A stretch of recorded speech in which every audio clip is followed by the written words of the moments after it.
the old guard versus the new. Kate Rooney, you could, as many have, argue that those comments missed the mark in terms of that technological innovation that crypto and blockchain offer, the ability to democratize or decentralize finance that we've talked a lot about here.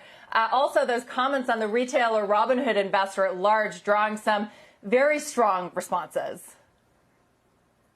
That's right, Deirdre. That's certainly what Robinhood is arguing today. Let's start with Berkshire Hathaway CEO Warren Buffett, though. He said that Robinhood is essentially promoting casino-like behavior in the stock market. This was at Berkshire's annual meeting on Saturday. Here's what he had to say. I do want to see how they handle the source of income when they say they don't charge the customer or anything. I mean, it'll just be interesting to watch how they describe it. I mean, but they have attracted, maybe set out to attract, but they have attracted.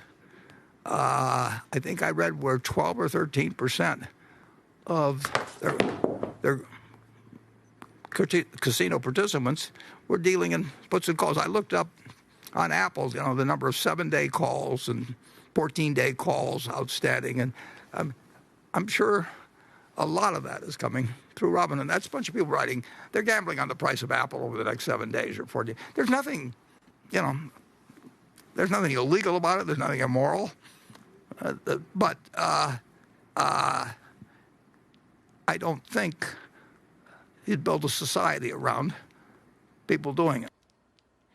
And Deirdre, you mentioned the old versus new. Robinhood really homing in on that with a fiery response this morning, arguing that, quote, there is an old guard that doesn't want average Americans to have a seat at the Wall Street table, so they will resort to insults. The future, they say, is diverse, more educated, and propelled by engaging technologies that have the power to equalize. Adversaries of this future and change are usually those who've enjoyed plentiful privileges in the past and who don't want these privileges disrupted.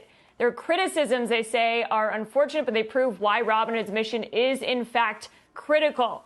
The new generation of investors, they say, aren't a casino group. They're tearing down old barriers to investing, taking control of their financial futures. And they finally say that Robinhood is on the right side of history. And guys, a big part of that criticism, you heard Warren Buffett say it, is payment for order flow, essentially getting paid for customer trades, or sending that order flow to high-frequency traders. Robinhood, over the weekend, right before Buffett and Munger essentially made those comments, Robinhood put out their SEC disclosures for payment for order flow.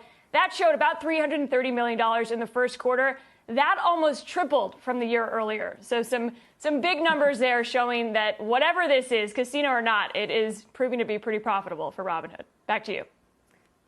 Pretty profitable for Robinhood, but quite a showdown. And I'm just wondering, Kate, if it really seems like this division here and this battle is over what's happening right now, or about Munger and Buffett's perception of sort of what happened with GameStop, or the way that Bitcoin used to be used primarily for illegal transactions, and now you could use Bitcoin to buy a Tesla. Do you think it's about and this is being put forward by the Robinhood folks, that maybe Buffett and Munger just aren't up on the latest of what they're doing, what they're offering, and the democratization they're offering their clients? That's right. Robinhood has made a couple of changes even since the GameStop thing. They took out confetti, for example, which has been a big part of the gamification criticism. But their argument would be that they are meeting investors where they are and sort of how they want to invest. If you think about this generation of younger mobile-first iPhone users, they say that is how they're interacting with everything, whether it's investing or, buying a house. So that would be really the new guard argument. Obviously, Munger and Warren Buffett have been around for multiple cycles. They've seen this end badly. And I think the big fear here for a lot of people is that a lot of folks who are drawn into investing right now, because it is so easy, it might be too easy. They might end up being the ones sort of holding the bag here.